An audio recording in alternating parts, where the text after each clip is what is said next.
स्वागत है आप सभी का एक और नए वीडियो में। तो आज के इस वीडियो लेक्चर में प्रोनाउन यानी सर्वनाम को एकदम जड़ से ख़त्म करेंगे।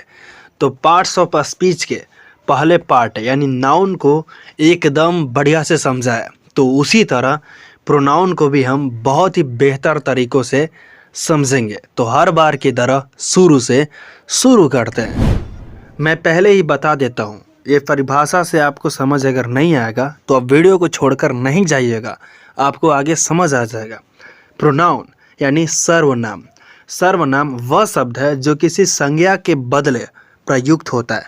कहने का मतलब ये है, अगर कोई संज्ञा है वाक्य में तो संज्ञा को हटा करके ये अपना जगह कब्जा कर लेता है। तो आगे आपको एग्जाम्पल से समझ आएगा, ये परिभाषा से आपको अभी समझ नहीं आएगा, आगे आपको सब क्लियर हो जाएगा। तो इंग्लिश में हमने डेफिनेशन 5 ठो लिख रखा है, इन पांचों का क्या अर्थ निकलता है चलिए बारी बारी से देखते हैं। तो a pronoun is a word which is used in place of a noun. कहने का मतलब यह है कि सर्वनाम एक ऐसा शब्द है जिसका प्रयोग संज्ञा के स्थान पर किया जाता है। जहाँ पर संज्ञा रहता है उसको हटा करके प्रोनाउन को बैठाया जाता है। ठीक है, अगला है a pronoun is a word used in place of a noun. दोनों का सेम अर्थ है, इसमें भी वही है कि सर्वनाम एक संज्ञा के स्थान पर प्रयुक्त होने वाला शब्द है। ठीक है, आगे है a pronoun is a word used in place of a noun. Same ही है, और इन ए सेंटेंस और ए पैराग्राफ। इसका मतलब हुआ कि सर्वनाम एक शब्द है जिसका उपयोग किसी वाक्य या पैराग्राफ में संज्ञा के स्थान पर किया जाता है। ठीक है, आगे है a pronoun is a word used instead of a noun. इसका मतलब हुआ कि सर्वनाम एक शब्द है जिसका उपयोग संज्ञा के बजाय किया जाता है।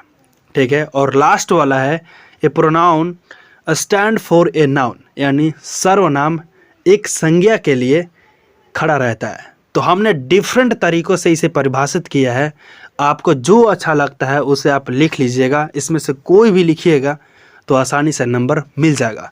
तो इसे एग्जाम्पल से समझते हैं तब आपको भेजा में घुसेगा। एग्जाम्पल को देखिए, Pappu is a boy, Pappu is honest. तो आप इसको ऐसे लिख सकते हैं, Pappu is a boy, he is honest.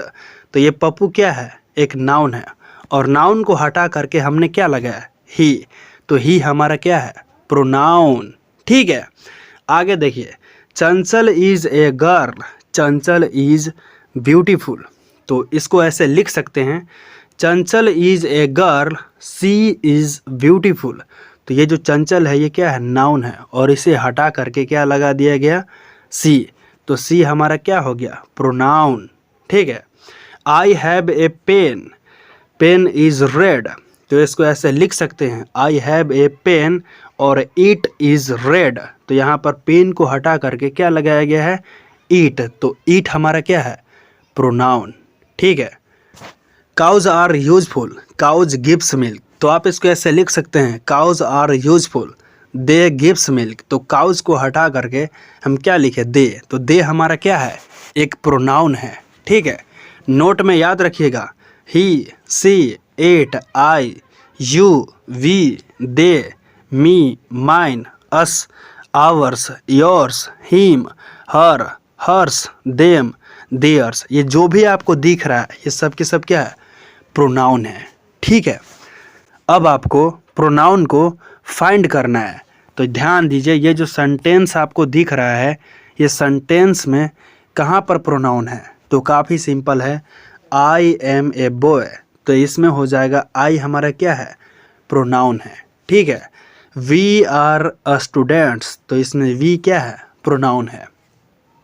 You are a teacher. तो इसमें यू क्या है, प्रोनाउन है। इसी तरह आप ध्यान दीजिए, इसमें जो रेड कलर से लिखा हुआ दिख रहा है ये सब के सब क्या है, प्रोनाउन है। ही हो गया, सी हो गया, दे हो गया। ठीक है, आई हो गया, यू हो गया, यू, मी, ईट, माइन। ठीक है, इसमें मी हो गया, आई हो गया, यू हो गया, आई हो गया, देम हो गया। ठीक है, हिम हो गया, यू हो गया, हिम हो गया, आवर्स, योर्स, इट, अस, मी, ये सब के सब क्या है? प्रोनाउन है। ठीक है। और अब आपको संज्ञा के अनुसार सर्वनाम भरना है। Fill in the pronoun according to the noun. He, she, it, they. He, she, it, they आपको जो दिख रहा है ये सबको भरना है। तो पहला सेंटेंस है Gopal is my brother is gentle. तो यहाँ पर क्या भराएगा? गोपाल इज माई ब्रदर, तो यहाँ भरा जाएगा ही। ठीक है, he is gentle. Sita is dear is my friend, तो यहाँ भरा जाए क्या? सी भरा जाएगा। ठीक है। My father is good loves me, तो यहाँ पर भरा जाएगा ही। और माई मदर इज काइंड, यहाँ भरा जाएगा सी। ठीक है। इसी तरह और भी है।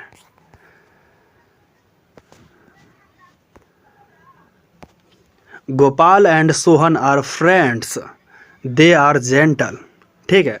This is my school, it is a small. This is an ant, it is small. I have a chair, it is made of wood. Help Ram, he is poor. Your friends are there, they are playing. My friend is here, he is playing, या फिर सी is playing. ठीक है, दोनों भरा सकता है। These are cause, यहाँ पर भरा जाएगा दे। आई हैव ए पेन, यहाँ पर भरा जाएगा it is red. His book is here, तो यहाँ पर भरा जाएगा it.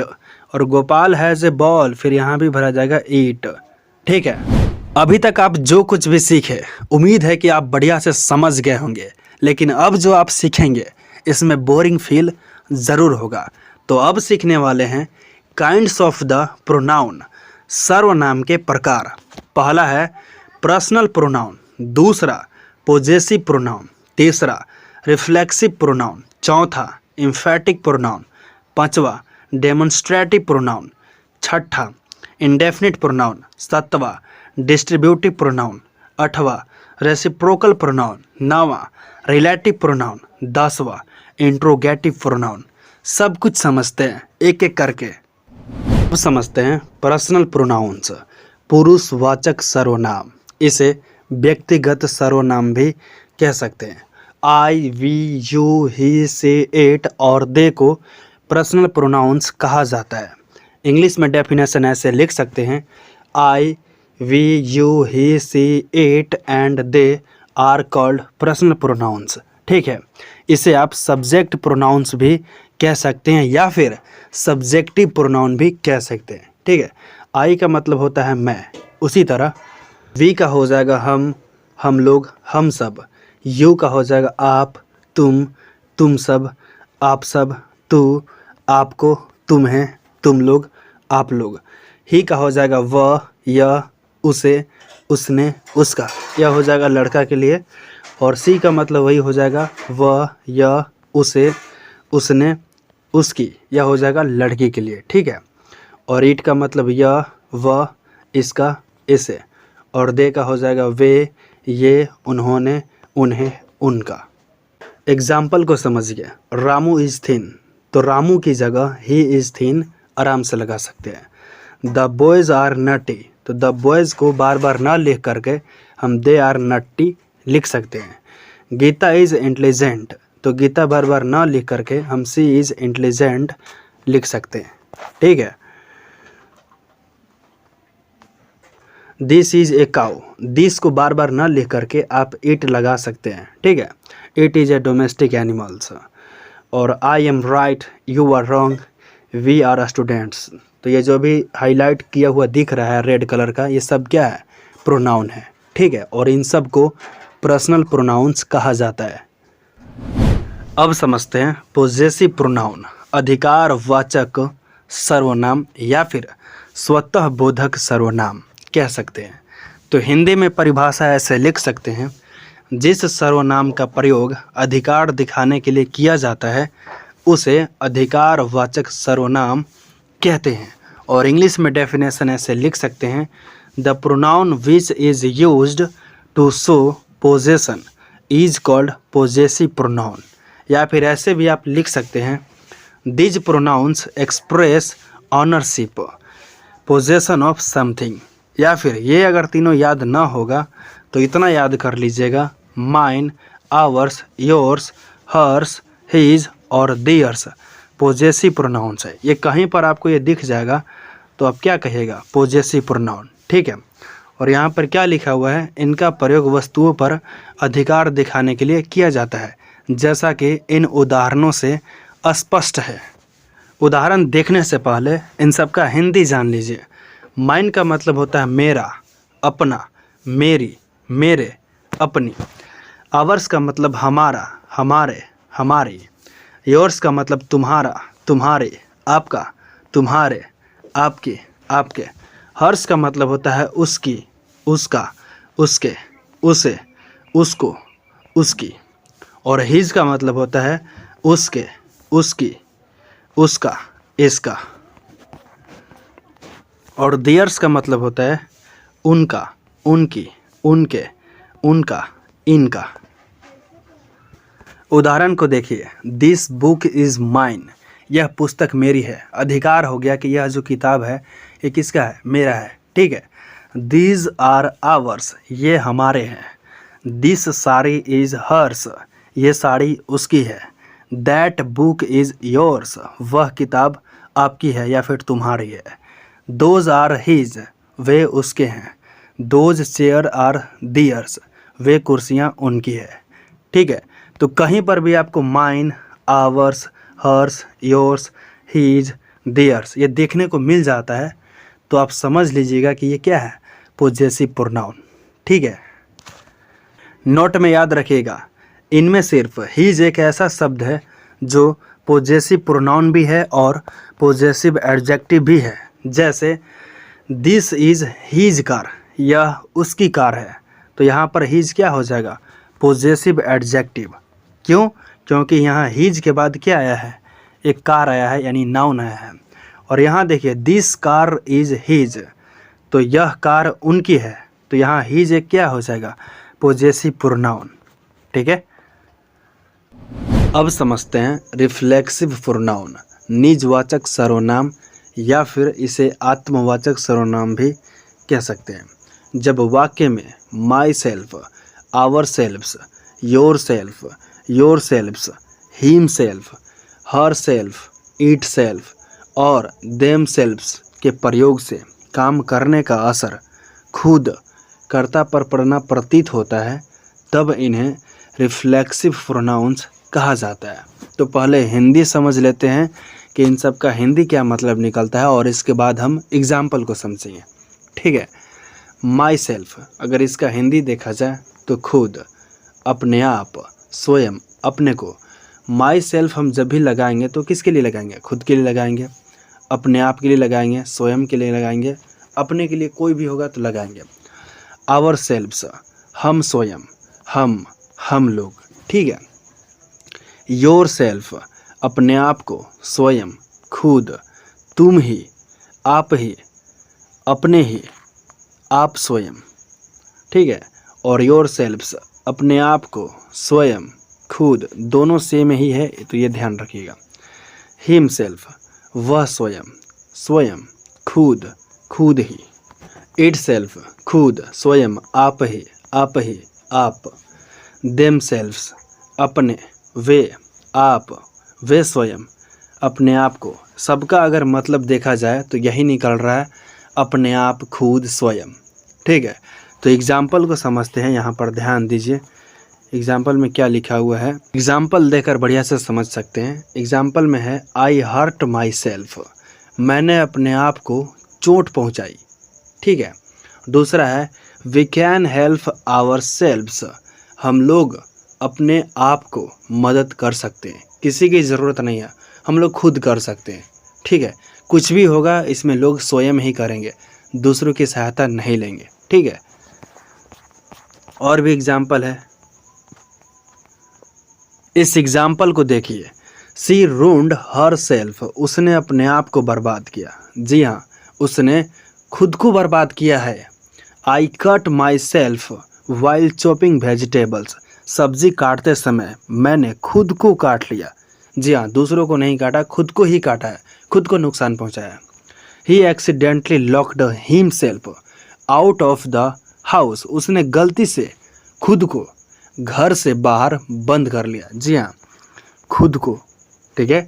Manu hurt herself while running fast, तेजी से दौड़ने के दौरान मनु को चोट लग गई। तो मनु को ही लगा, मनु खुद से ही खुद को चोट पहुंचाया, ठीक है। Pappu was talking to himself last night, Pappu कल रात अपने आप से बात कर रहा था। तो इस उदाहरण को देखने के बाद आपको क्या सीख मिल रहा है? यही कि कुछ भी हो रहा है खुद के लिए होगा, नुकसान भी होगा तो खुद का होगा, ठीक है। तो समझते हैं एम्फैटिक प्रोनाउन, बलदायक सर्वनाम, आप इसे जोरदार सर्वनाम भी कह सकते हैं। जब myself, ourselves, yourself, yourselves, herself, himself, itself और देम सेल्फ्स का प्रयोग वाक्य में किसी नाउन या प्रोनाउन पर जोर देने के लिए होता है, तब इन्हें एम्फैटिक प्रोनाउंस कहा जाता है। एग्जाम्पल्स को देखिए, मैं खुद यह करूँगा, क्या कह रहा है? मैं खुद यह करूँगा। तो आई इसमें क्या है? प्रोनाउन है, ठीक है। और इस पर जोर देने के लिए यहाँ क्या लगा हुआ है? माई सेल्फ, ठीक है। तो यहाँ पर प्रोनाउन पर जोर देने के लिए इसका यूज किया जा रहा है। तो यहाँ पर ये जो माई सेल्फ हो जाएगा, ये हो जाएगा एम्फैटिक प्रोनाउंस। क्यों? क्योंकि यहाँ पर ध्यान दीजिए, आई क्या है? प्रोनाउन है, और इस पर जोर देने के लिए इसका यूज किया जा रहा है, ठीक है। वह स्वयं वहाँ गया था, वह इसमें ही क्या है? इसमें ही क्या है? प्रोनाउन है, और इस पर जोर देने के लिए इसका इस्तेमाल किया जा रहा है, ठीक है। वह खुद खाना बनाता है, वह जो है खुद खाना बनाता है, दूसरों से नहीं बनवाता है, वो खुद खाना बनाता है। तो मैंने खुद देखा, I saw it my self, मैंने स्वयं बाघ को मारा, I killed the tiger my self. इसमें आई क्या है? तो समझ ही रहे हैं, प्रोनाउन है, और माई सेल्फ लग गया। यानी यहाँ पर देखिए जो कटता है उस पर जोर देने के लिए इसका उपयोग किया जा रहा है, तो इसलिए ये क्या है? एम्फैटिक प्रोनाउन। पुलिस वाला खुद अपराधी है, पुलिस वाला क्या है? खुद अपराधी है। तो इसमें भी क्या है? हिम सेल्फ का उपयोग किस लिए किया जा रहा है? जोर देने के लिए, ठीक है। और नोट में याद रखिएगा, सिंगुलर के साथ हमेशा सेल्फ लगाया जाता है और प्लूरल के साथ हमेशा सेल्फ्स लगाया जाता है, ठीक है। अब समझते हैं डेमोन्स्ट्रेटिव प्रोनाउन, यानी संकेतवाचक सर्वनाम। आप इसे निश्चयवाचक सर्वनाम भी कह सकते हैं या फिर प्रदर्शनवाचक सर्वनाम भी कह सकते हैं, ठीक है। जिस प्रोनाउन का प्रयोग वस्तुओं या व्यक्तियों को सूचित करने के लिए, इंगित करने के लिए, इशारा करने के लिए, ये सबका मतलब सी में ही होता है, या फिर निर्देशित करने के लिए किया जाता है, उसे डेमोन्स्ट्रेटिव प्रोनाउन कहा जाता है, ठीक है। This, that, these, those. अगर आसपास कोई वस्तु है, कोई इंसान है, तो उसको बताना होगा, तो हम दिस, दैट, दीज, दोज का प्रयोग करते हैं। तो दिस, दैट, दोज, दीज, ये सब के सब क्या है? डेमोन्स्ट्रेटिव प्रोनाउन, ठीक है। अगर कोई पास में है वस्तु, तो आप उसको यह कह करके बुलाइएगा, अगर दूर रहेगा तो वह कहिएगा, ठीक है। अगर पास में बहुत सारे हैं तो ये कहिएगा, ठीक है, और दूर है बहुत सारे तो वे कहिएगा, ठीक है। तो एग्जाम्पल में देखिए, दिस इज़ बॉय, यह लड़का है। अगर अगल बगल मेरे पास अगर कोई है, अगर लड़का है तो क्या कहेंगे? यह क्या है? लड़का है। अगर वही लड़का दूर होगा तो हम क्या कहेंगे? वह लड़का है, ठीक है। और बगल में लड़की रहेगी, अगर बगल में नहीं, यहाँ पर क्या है? दैट इज़ गर्ल, तो इसका मतलब लड़की क्या है? दूर है, तो हम कहेंगे वह लड़की है। अगर पास में रहेगी तो बोलेंगे दिस इज़ गर्ल, यह लड़की है। दूर है तो क्या कहेंगे? दैट इज़ गर्ल, ठीक है। और भी एग्जाम्पल है, देखिए, दिस इज़ पेन, यह कलम है। अगर यही कलम दूर रहेगा तो हम क्या बोलेंगे? That is pen. और अगला है दैट इज़ बुक, वह किताब है। अगर पास रहेगा तो this is book. These are cats, ये बिल्लियाँ हैं। ये क्या है? बिल्लियाँ हैं। अगर पास में बहुत सारे बिल्लियाँ हैं तो क्या लगाएंगे? दीज लगाएंगे। अगर वही दूर रहेंगे तो दोज लगा देंगे, ठीक है। Those are horse, those are horses, ठीक है। वे घोड़े हैं, तो घोड़ा क्या है, बहुत दूर में है लेकिन बहुत सारे हैं, ठीक है। तो अब हम क्या का इस्तेमाल करेंगे, दोज का इस्तेमाल करेंगे। और नोट में याद रखिएगा, जब दिस दैट दीज दोज के ठीक बाद अगर कोई नाउन आ जाए तो यह डेमोन्स्ट्रेटिव एडजेक्टिव कहलाती है। जैसे ध्यान दीजिए, जैसे दिस बुक इज़ माइन, तो दिस के बाद क्या आ गया, नाउन आ गया, तो ये हमारा हो गया डेमोन्स्ट्रेटिव एडजेक्टिव। और दैट बुक, तो ये भी क्या हो गया, डेमोन्स्ट्रेटिव एडजेक्टिव। दैट कार, तो ये भी क्या हो गया, डेमोन्स्ट्रेटिव एडजेक्टिव, ठीक है। अब समझते हैं इंडेफिनिट प्रोनाउन, अनिश्चयवाचक सर्वनाम, जिसे आप अनिश्चितकालीन सर्वनाम भी कह सकते हैं, अनिश्चित सर्वनाम भी कह सकते हैं। जिस प्रोनाउन से किसी निश्चित व्यक्ति या वस्तु का बोध नहीं होता है वह इंडेफिनिट प्रोनाउन कहलाता है। उदाहरण से समझिए, somebody has stolen my pen, किसी ने मेरी कलम चुरा ली। कोई गारंटी नहीं है कि ये चुराया है, कि वो चुराया है, कि वो चुराई है, कुछ भी हो सकता है, कोई चुरा लिया है, कोई गारंटी नहीं है कि वो चुराया है। इसमें निश्चित व्यक्ति का बात हो ही नहीं रहा है, अनिश्चित व्यक्ति का बात हो रहा है, कोई आया कोई चला गया, ठीक है। तो यहाँ पर समबॉडी क्या है, indefinite pronoun. Anybody can beat him, कोई भी उसे पीट सकता है, हम, आप और भी बहुत सारे लोग उसे पीट सकते हैं, कोई गारंटी नहीं है कितने लोग आएंगे कितने लोग जाएंगे, ठीक है। सम आर जेंटल, कुछ नेक होते हैं, भीड़ में जाइए, कुछ अच्छे होते हैं कुछ बुरे होते हैं, गारंटी नहीं कि कितने होते हैं, ठीक है। ऑल आर फुलिश, सभी मूर्ख है, तो यहाँ पर ऑल भी हमारा क्या है, indefinite pronoun.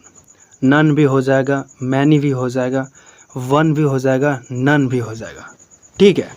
Many, one, none, nothing, any, ये सब के सब क्या है, इंडेफिनिट प्रोनाउन। उसी तरह और भी है, someone, everybody, nobody, anything, everything, few, many, some, all, each, several, another, either, neither, one, none, both, most, a few, something, ये सब के सब क्या है, इंडेफिनिट प्रोनाउन, ठीक है।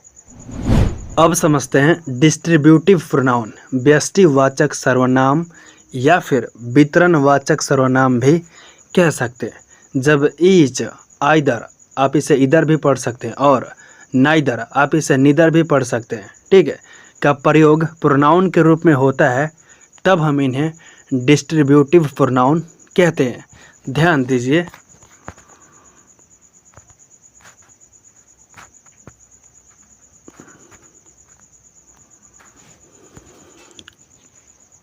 ईच का मतलब होता है प्रत्येक, आइदर का मतलब दोनों में से एक, नाइदर का मतलब कोई भी नहीं, एवरी का मतलब प्रत्येक, ईच वन का मतलब हर एक को, इधर वन का मतलब क्या होता है, या तो एक, नाइदर वन का मतलब कोई नहीं, एवरी सिंगल वन हर एक, ईच पर्सन हर व्यक्ति, आइदर साइड दोनों ओर।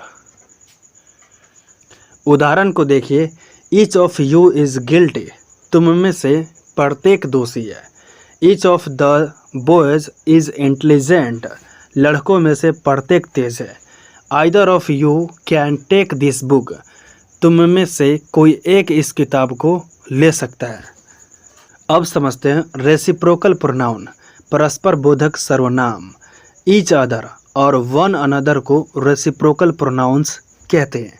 ईच अदर का मतलब होता है एक दूसरे, और वन अनदर का मतलब ही क्या होता है, एक दूसरे, ठीक है। ये दोनों को हम क्या बोलेंगे, रेसिप्रोकल प्रोनाउन। एग्जाम्पल देखिए, दे लव्ड ईच अदर या फिर वन अनदर, दोनों का मतलब सेम ही अर्थ निकलेगा, वे एक दूसरे को प्यार करते थे। The two friends hugged each other tightly, दोनों दोस्तों ने एक दूसरे को कसकर गले लगाया। रिलेटिव प्रोनाउन, संबंधवाचक सर्वनाम। रिलेटिव प्रोनाउन वाक्य में अपने से पहले प्रयुक्त किसी नाउन या प्रोनाउन के बदले आकर उस नाउन या प्रोनाउन की पुनरुक्ति को रोकता है। पुनरुक्ति का मतलब होता है अगर वो रुकने वाला है तो उसको रोकता है, ठीक है। और उस नाउन या प्रोनाउन का संबंध अपने से आगे आने वाले शब्द समूह से जोड़ता है। तो who, whom, whose, which, what, that, इन सब को रिलेटिव प्रोनाउंस कहा जाता है। ठीक है, एग्जाम्पल समझिए, ध्यान दीजिएगा यहाँ पर। एग्जाम्पल को ध्यान से देखिए। This is the book was given to me. और इसी चीज़ को यहाँ पर हमने कैसे लिखा है, this is the book that was given to me. तो यहाँ पर दैट हमारा क्या है, रिलेटिव प्रोनाउन।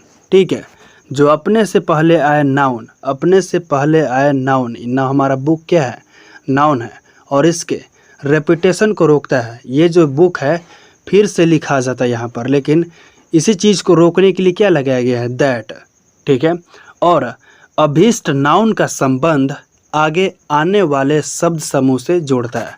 और ये जो हमारा दैट है, आगे आने वाले शब्द समूह जो है उन सबको ये जोड़ करके रखता है। ठीक है, यहाँ पर एक और एग्जाम्पल है, ध्यान दीजिए।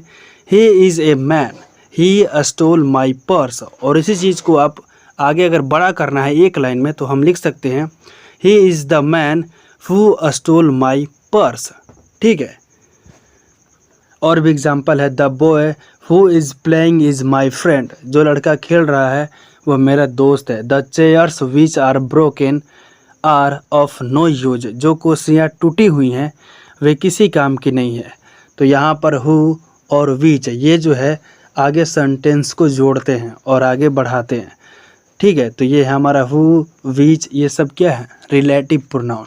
ठीक है, अब समझते हैं इंट्रोगेटिव प्रोनाउन, प्रश्नवाचक सर्वनाम। जिस प्रोनाउन का प्रयोग प्रश्न करने के लिए किया जाता है उसे इंट्रोगेटिव प्रोनाउन कहा जाता है। एग्जाम्पल समझिए, हु आर यू, तुम कौन हो, आपसे पूछा जा रहा है कि आप कौन हैं। ठीक है, वॉम डू यू लव, आप किससे प्यार करते हैं। हुज इज़ दिस बुक, यह किताब किसकी है, ये पूछा जा रहा है, प्रश्न पूछा जा रहा है। ठीक है, विच इज़ योर्स, आपका कौन सा है। व्हाट इज़ योर फादर्स, तुम्हारे पिता क्या हैं, तो ये आपसे पूछा जा रहा है। तो इसमें हु, वोम, हुज, विच, व्हाट, ये सब के सब क्या है, इंट्रोगेटिव प्रोनाउन।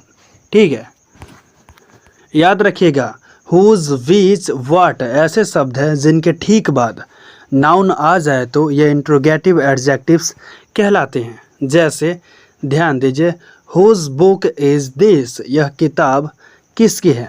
तो इसके बाद क्या आया, नाउन आया, तो ये क्या हो गया, एडजेक्टिव हो गया। कौन सा एडजेक्टिव, तो इंट्रोगेटिव एडजेक्टिव्स। ठीक है, विच क्लास, इसके बाद क्या आ गया, नाउन आ गया, तो ये भी क्या हुआ, इंट्रोगेटिव एडजेक्टिव्स।